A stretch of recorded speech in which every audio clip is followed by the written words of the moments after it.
Hi everyone, welcome back to my channel. My name is Evie, also known as EveNut6 here on YouTube if you are a first-time watcher. I am actually doing this video as a video response. A fellow lapbander, Lara Eve, hi hun, she made a video in response to someone else's video about what is restriction with the lapband, and I kind of felt compelled to kind of give my 2 cents because I'm always rambling in all my videos about just things that I think of, or I don't know, just tips. I don't know, I just try to be informative in some of my videos, and usually I don't feel like I am. I didn't do an update last week or for this week. I don't know, it's already the next week, so I didn't do a video last week and I felt bad about it, but then I was like, I'm really not feeling up to it. There's nothing amazing happening. I'm not happy, obviously. I wanted to talk about what is restriction with the lapband, and I also wanted to talk about PB'ing, sliming, stuck moments, and really what the lapband means to me. When I first started this process, I knew right away that this was a tool, that this was something that I needed to be mentally ready for, mentally prepared for. And I did all the steps. I was very motivated, super motivated, even up until surgery, even up until 2-3 months after surgery. And I have to be honest, I have hit this plateau for the last 3 months, and I am really miserable about it because I feel like I'm failing myself. I'm not failing the band because the band is an inanimate object, but I know for a fact that this is a tool. So the lapband to me is my way out of this funk that I've been in for the past 10 years. I've gained a lot of weight. I actually was thin or fit, or not fit, but I was, shapely. And to think that back then I thought I was fat, I mean, not only by society telling me that I was fat, not only by my family telling me that I was fat and I looked disgusting, but I also, allowed that to hurt me.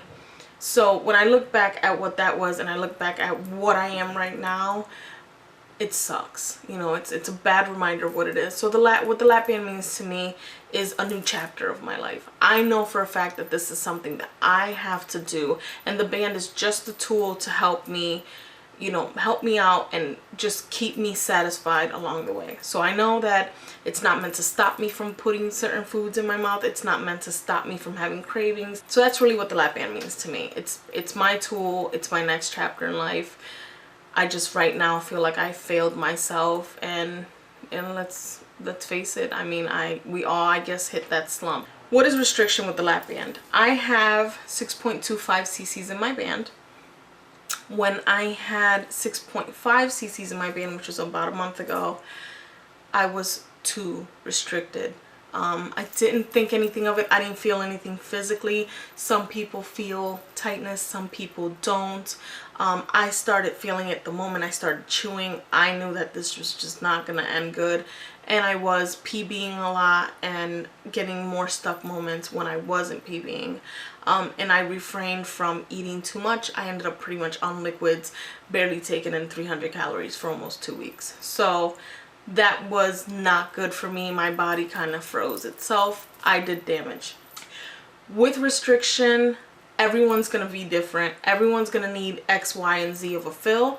Some people don't need a fill when they get out of surgery. They're fine with restriction for a very long time with just the band around their stomach or their stoma, and some people need up to 7, 8, even 9 cc's in their band in order to feel any restriction or finally feel that green zone or happy zone. Right now at 6.25, I feel content. I can eat 3 meals a day. Depending if I'm working or not, I might eat 4 meals, and maybe a snack in between. Not really. I really just focus on having a meal. I don't measure my food, and maybe that's a big factor, and I don't make the best food choices.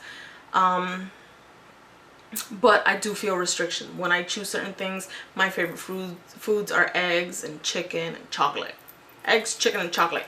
But the eggs and the chicken, I noticed that I do get a lot more pressure moments, like where I'm not necessarily stuck because I've been chewing a lot better, but I feel it just sitting there for a little bit and it's moved slowly, and I kind of feel like if I was to keep eating that it would get stuck. Restriction varies from patient to patient.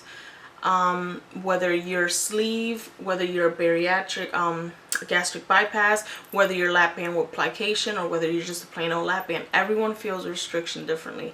Those invasive surgeries are a lot different. They're instant restriction, and you kind of work your way through the liquid cycle. As far as the lap band, we have to progress to that point.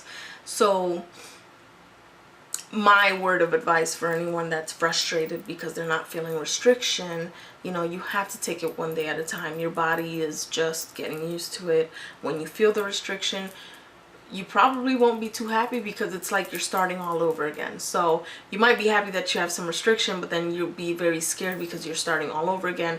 You have to really change your eating habits, and you'll notice that, you know, things change, especially once you get restriction. You're like, oh, this is nothing like what I thought it was. Nothing. Okay, on to the next subject, because I'm rambling like I always do. What is sliming, PB'ing, and stuck moments? What? I'm sorry guys, I just picked up a shift. I did 8 hours, but I did the overnight, and I'm a little tired, and it is 8:30, actually 8:30 on the dot a.m. So it's good night to me, it's good morning to y'all. I digress. Sliming, in my definition, is when you start chewing, you start eating, you automatically start producing saliva. That coats your esophagus, that goes down to your stoma, that helps the food pass. It's just a natural process that's happened from since you were created in your mother's womb. People call it sliming because when it comes up, it of course is thicker. It's almost mucoid or mucus-like. Sometimes it looks foamy, sometimes it looks white. Some people slime where they spit up, but it is just spit up. It's no food, it's no liquids, it's just what they've been swallowing. And that usually happens when there's food sitting right above the band, or when you've surpass the band, or when you get a stuck moment. Your body starts building up that slime. You start swallowing a lot more. You start, you know, burping, and burping causes more slime or saliva. So slime is nothing, you know, oh my god, this is strange. It's just spit, people. Stuck moment to me is, and to most of you guys, it's when you're starting to eat something. Normally I can feel that I might have a stuck moment when I start chewing and swallowing little tiny bits of food. I can normally stop. I hate having food in my mouth sitting there. It just makes me gag, but I try. I really do try, but I've had a lot of stuck moments, and you get this pressure on your chest. You know that that is just sitting right there, just right there. And sometimes it's even lower, like to where your stoma starts, and your band is just sitting. It's pressure. Nowhere near a heart attack, but you do feel that pressure, and it's almost as if you were to swallow something really hot. Like say you're eating soup and you had pieces of potato, and you know potatoes maintain their heat. If you were to swallow a whole piece of potato, hot potato, and it goes down, you feel that pressure, almost like kind of like a buildup, and you feel that pressure. And I mean, I'm sure everyone has swallowed food whole at one point or another. And I'm rambling. So when you get stuck, you normally feel that pressure. Eventually, a stuck moment can last up to 2 hours. Once it surpasses 2 hours, you do need to seek medical attention. Or if you can't PB at all and you still have that stuck moment and it lasts for more than 2 hours, yes, you need to go into the ER, call your doctor, tell them what's going on, and you might have to get something extracted. Because it has happened. I've seen people come into my ER with the same problem, and it's ridiculous. But it's usually, and it actually not usually, it is always the fault of the person with the band, or with the gastric bypass, or with the sleeve, or whatever. It happens to every surgery, from what I've seen. Not everyone's the same. Whatever, I don't recommend it. Way long video. PB'ing to me, well, we know what PB'ing is. Now, PB'ing is short for productive burp, and none of these terms, I'm just gonna say this right now, none of these terms, sliming, PB'ing, or stuck moments, none of these are medical terms, none of them. So at the end of the day, when you talk to your doctor, he's pretty much gonna say you threw up. throwing up and vomiting is a medical term. I'm being real here.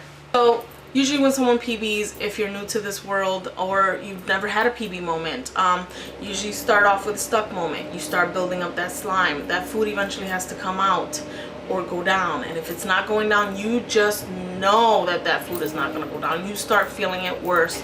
Me personally, I start burping, and eventually my burps turn into gurgles, and I'm not trying to be disgusting, but I just know that the pressure gets worse. I don't panic because I'm so used to it. I've had quite a few and I'm done with those. And all I have to do is get up, go to the bathroom, lean in, and it just comes out. It just comes out. So you have to be very careful. Now, what I was trying to get at with the whole medical terms thing, neither of those are medical terms. All three of those things, sliming, PB'ing, and getting a stuck moment, do the same damage. And hear me very clearly, people. They do the same damage as if you were to throw up. And of course, we're scared shitless when they tell us, you know, once you throw up, you need to come call us and da-da-da-da. With PB'ing, you don't taste the stomach acid. It is what's been sitting in the band or in the pouch or in your esophagus that comes up. I have PB'd to the point that I have emptied my pouch and I felt it, and that's not good.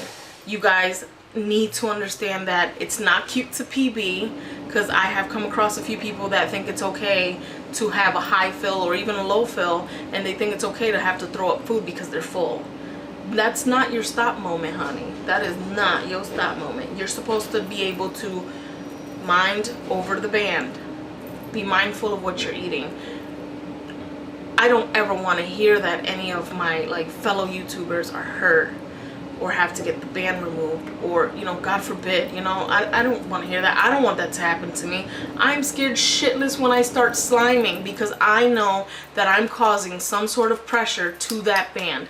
It's damage either way. PB'ing is not cute, honey, and getting a stuck moment is not cute. That should not be part of your normal routine. So once you start noticing that this is part of your, you know, wavelength, you need to slow it down, because you're doing more damage than good. That's not your, oh, I'm full, let me stop eating because the food's stuck here and it's been sitting there for 5 minutes and I think I'm gonna PB. I think I'm full now. No, that's how you know you really aren't ready mentally. You know, I don't know. I know I'm not trying to be mean. I'm just saying what I know. Facts. That's all I'm saying. Everyone's gonna experience sliming. Feels different to some people. PB'ing feels different to some people, and stuck moments feel different to some people, with the same generalizations, but none of them are good. None of them are good. You're doing damage. It's gonna happen. Some people don't get that to happen to them, which is great. Kudos to you. But if it does happen, just be mindful of your band. Put yourself on liquids, warm broth, just to calm the swelling. I am so rambling. I am so sorry, guys, but I just felt like compelled to speak about that particular subject. When I put myself through that for 2 weeks, it was the worst thing I could have done. Worst and good, because I knew that I never wanted to be in that place again, but I also was scared shitless, because I felt like, what if I did damage to my band? What if I corroded the skin around it? What if is all that ran through my brain, because I have seen one too many people not give a shit about their band, think that, oh, I got banded, or oh, I got gastric bypass, that's it, I don't have to put in any more work. And I've seen them have to have surgery. I've seen them have to have telescopes going down their mouth and nose to find out, ma'am, did you eat this cheeseburger? No, I didn't eat the cheeseburger. You're only lying to yourself. Anyway, the lap band for me is hopefully just a help in my next chapter of my life. I'm gonna be 30 in about 6 months, and I don't want to be 30, but I don't want to be a fat 30. I don't want to be an unhealthy 30. I want to be happy 30. So anyway, I rambled on long enough. Please feel free to do a video response to this video on what you think the lap band means to you. even if you don't have the lap band, but maybe have a family member that have the lap band or have had bariatric surgery, feel free, make a video, throw it in there as a video response. I'd love to see it. But anyway, I thank you guys for watching. I was not trying to be bitchy. I am tired, but you know, I was just trying to be informative, and I hope this helps. Please don't forget to subscribe, and I love you guys. Bye.